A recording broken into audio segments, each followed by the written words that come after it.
السلام علیکم اسٹوڈنٹس. تو آج ہم بات کریں گے مور فوڈ اینڈ بیٹر فوڈ کہ کس طرح سائنٹیفک میتھڈ کے یوز سے ہم خوراک کے معاملے میں دو کام کرنے میں کامیاب ہو گئے ہیں. پہلا یہ کہ خوراک پہلے سے زیادہ پیدا کر پانے کے قابل ہوئے ہیں، اور دوسرا یہ کہ خوراک پہلے کے مقابلے میں بہتر بھی ہو گئی ہے. تو مور فوڈ اینڈ بیٹر فوڈ یعنی ایک تو ہم نے اس کو زیادہ بہتر طریقے دریافت کر لی ہیں، زیادہ اچھی پیداوار لینے کے پروڈکشن بہتر کر لی ہوئی ہے، اور دوسرا یہ کہ ہم نے اس کی پریزرویشن یا اس کو جو محفوظ کرنے کا طریقہ ہوتا ہے وہ بھی کافی اچھے جدید طریقے ہم نے دریافت کر لیے ہوئے ہیں. تو اسی پر مزید آگے بات کرتے ہیں آج. Changes have taken place too in our eating habits.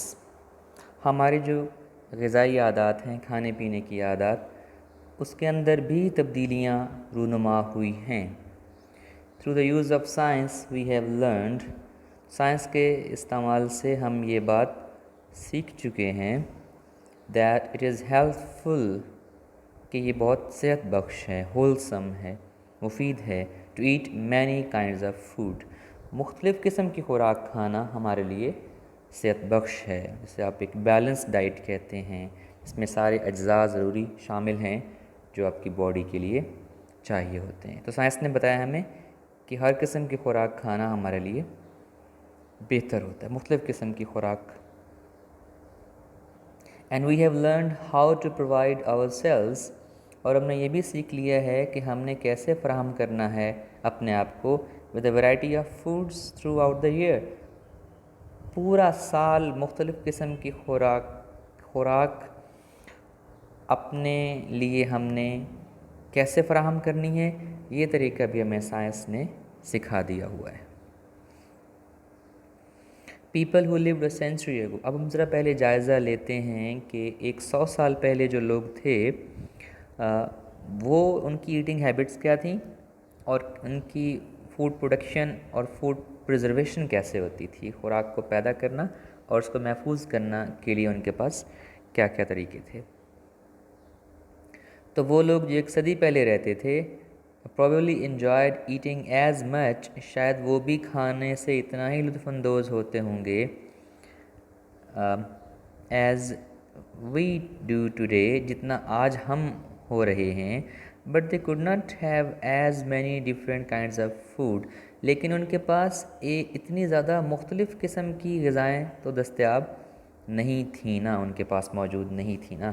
مطلب اب تو ٹرانسپورٹیشن اور پریزرویشن اچھی ہو گئی ہے، خوراک کو محفوظ کر لیا جاتا ہے، اور وہ بڑی جلدی مختلف دنیا کے ایک حصے سے دوسرے حصوں تک بڑی آسانی کے ساتھ پہنچ بھی جاتی ہے. تو اب یہ سہولیات تو سائنس کی وجہ سے دستیاب ہیں، لیکن 100-200 سال پہلے کے لوگ تو ظاہر ہے اپنی مقامی غذائیں ہی استعمال کرتے ہوں گے جو ان کے پاس آسانی سے دستیاب ہوتی ہوں گی. Most of their foods had to be produced, ان کی جو زیادہ تر خوراک تھی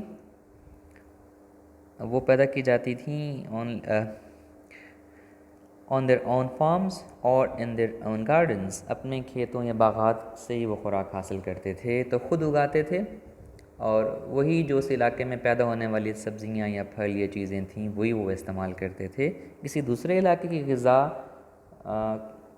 ظاہر ہے ان تک آسانی سے پہنچ نہیں پاتی تھی.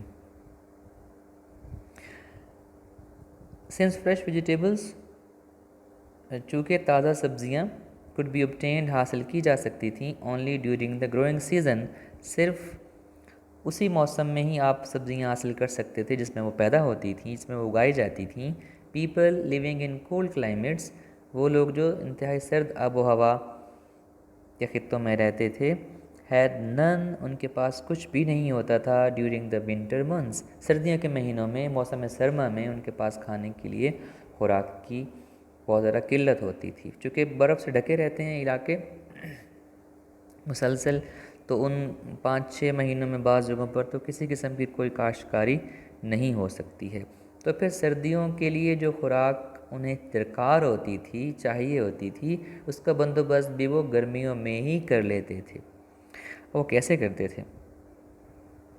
تھرفٹی ہاؤس وائفس، تھرفٹی سگھڑ قسم کی، محتاط، سمجھدار، کفایت تو یہ سگڑ عورتیں جو تھیں preserved their home grown vegetables, تو وہ محفوظ کر لیتی تھیں پھر اپنے گھر میں اگائی گئی سبزیاں اینڈ فروٹس اور پھل۔ تو گرمیوں میں چونکہ یہ سیزن آف پلنٹی ہوتا ہے،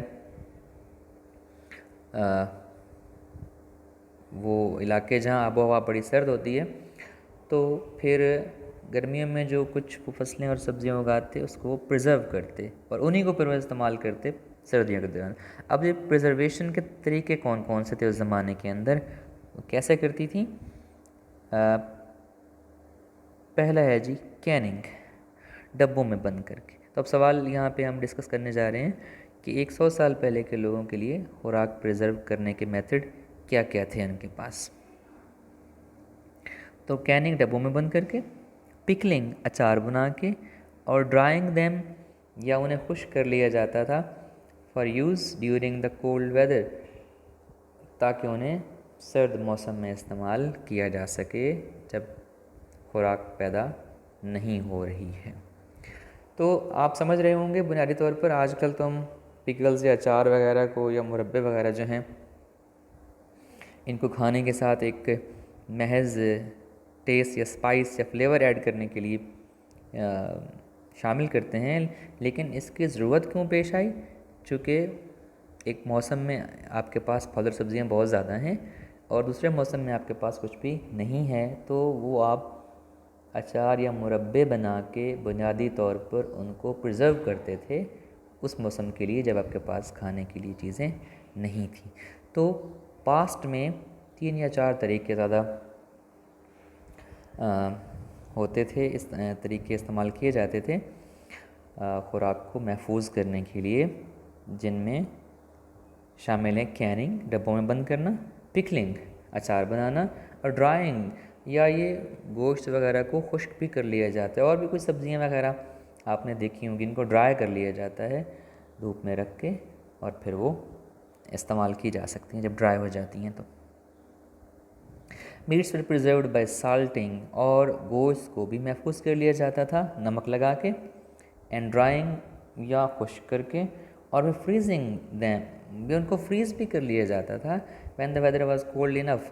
لیکن یہ فریزنگ بالکل ہماری والی فریزنگ نہیں ہے جو ہم مصنوعی طریقے سے اپنے کوئک فریز میتھڈ سے کرتے ہیں، یہ فریزنگ ہے ان علاقوں کے لیے جہاں قدرتی طور پر برف پڑتی تھی اور وہاں اس کے اندر اس کو محفوظ کر لیا جاتا تھا۔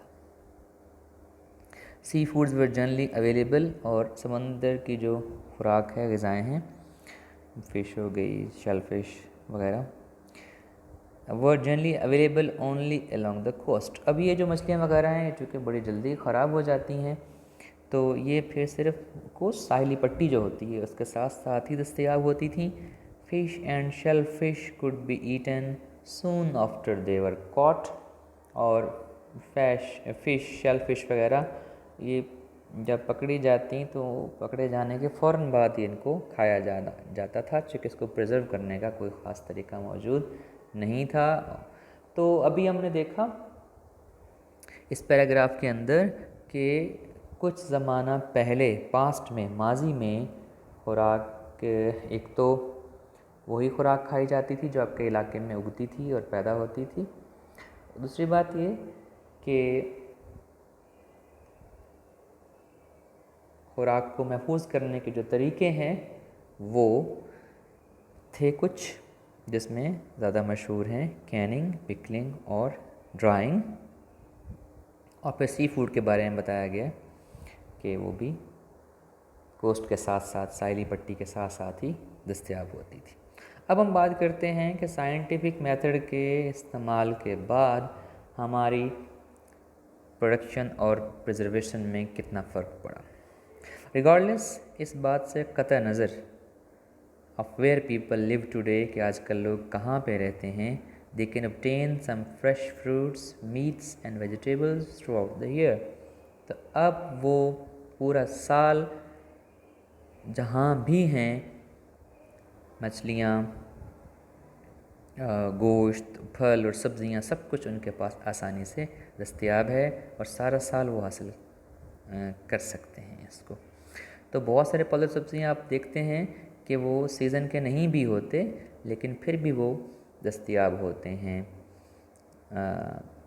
ایک تو پروڈکشن بڑھ چکی ہے, دوسرا پریزرویشن کے اتنے اچھے طریقے آ گئے ہیں کہ اب وہ سارا سال مختلف چیزیں آپ کو دستیاب ہوتی ہیں. By the quick freeze method, جو پہلا میتھڈ آیا ہمارے پاس, وہ تیزی سے بہت تیز رفتاری کے ساتھ چیزوں کو فریز کر دینا. تو اس طریقے سے vegetables, fruits, sea foods and meats of various kinds, اس میں پھل اور سبزیاں اور سمندری غذائیں اور مختلف قسم کی باقی جو گوشت وغیرہ ہیں, کین بی پریزروڈ, ان کو محفوظ کیا جا سکتا ہے, so that they are both nutritious and enjoyable. اور اس کو پریزرو ایسے کیا جاتا ہے کہ اس کے اندر دونوں خوبیاں رہیں, وہ نیوٹریشیس بھی رہے, اس کی غذائی اہمیت, غذا کے جو بھی اجزاء اس کے اندر موجود ہیں وہ سارے کے سارے موجود رہیں, اور دوسرا یہ ہے کہ انجوائبل, اس کا ذائقہ جو ہے وہ بھی خراب نہ ہو. تو نیوٹریشیس غذائیت سے بھرپور بھی رہیں اور انجوائبل, مزیدار بھی رہیں. Modern methods of selecting, grading and processing foods have removed the risk or danger of poisoning from canned foods. تو جدید طریقے کچھ آئے ہیں, ان میں سلیکٹنگ اور گریڈنگ ہے. سب سے پہلے آپ منتخب کرتے ہیں, اچھا فرض کریں مثال لے لیں کسی پھل کی کہ اچھی قسم کا پھل منتخب کیا جاتا ہے اور خراب اور گلے سڑے کو الگ کر دیا جاتا ہے. پھر اس کی گریڈنگ کی جاتی ہے اس کے سائز کے اعتبار سے, کوالٹی کے اعتبار سے. پھر پروسیس کیا جاتا ہے, اس کو ایک کیمیائی عمل سے گزارا جاتا ہے جس سے وہ جراثیموں سے بالکل پاک ہو جاتا ہے. اور پھر جب اس کو پیک کیا جاتا ہے تو وہ جو خطرہ ہے danger of poisoning from canned food, کہ ڈبوں میں خوراک بند خوراک بعض اوقات زہریلی ہو جاتی تھی, تو وہ خطرہ اس سے ٹل جاتا ہوتا ہے. ایک تو یہ میتھڈ ہمارے پاس آ گیا. پھر ڈی ہائیڈریشن ہے کہ کیمیائی عمل کے ذریعے سے مختلف چیزوں میں سے پانی کو اگر نکال دیا جائے تو یہ بھی بڑا ایک کامیاب طریقہ ہے چیزوں کو پریزرو کرنے کا. جیسے پوٹیٹوز وغیرہ ہیں, چپس وغیرہ آپ دیکھتے ہیں, یا یہ پاؤڈرڈ ملک ہے, اور بہت ساری چیزیں ہیں جن میں سے آپ نکال دیں اگر پانی تو پھر وہ لمبے عرصے تک خراب نہیں ہوتی ہیں. یہ ڈی ہائیڈریشن کہلاتا ہے. اور the removal of water from such foods as milk, eggs, potatoes and apples. تو ڈی ہائیڈریشن کا اگلا مطلب ہے پانی نکال دینا, جیسا کہ دودھ سے, انڈوں سے یا آلوؤں سے, سیبوں سے. Has proved a practical method of preservation. یہ بھی چیزوں کو محفوظ کرنے کا بڑا ایک عملی اور کامیاب طریقہ کار ثابت ہوا ہے. تو جو ماڈرن میتھڈز ہیں پرزرویشن کے وہ کون کون سے ہیں جی؟ کوئک فریز میتھڈ, پھر سلیکٹنگ, گریڈنگ اور پروسیسنگ ہے, اور پھر ڈی ہائیڈریشن کی بات کی گئی ہے کہ یہ چند ایک طریقے ہیں جو جدید ہیں اور یہ بڑے کارگر اور مفید ہیں چیزوں کو لمبے عرصے تک محفوظ رکھنے کے. تو یہاں ہم نے کمپیئر کیا ہے ماضی کو پریزنٹ کے ساتھ, حال کے ساتھ, اور اصل میں ہم نے کمپیئر کیا ہے the age before the use of scientific method and after the use of scientific method. سائنسی طریقہ کار کے استعمال سے پہلے کے زمانے میں صورتحال کیا تھی اور اب کیا ہے. Our eating habits are not the only things in our lives changed by the use of science. تو سائنس کے استعمال سے تبدیل ہونے والی چیزوں میں ہمارے کھانے پینے کی عادات واحد چیز نہیں ہیں, یعنی اور بھی بہت ساری چیزیں ہیں جو سائنس کے استعمال سے تبدیل ہوئی ہیں ہماری زندگیوں کے اندر. Because we have used science to learn more about the processes and materials in our surroundings. چونکہ سائنس کے استعمال سے ہم نے سیکھا کیا ہے بنیادی طور پر دو چیزیں سیکھیں. processes and materials in our surroundings.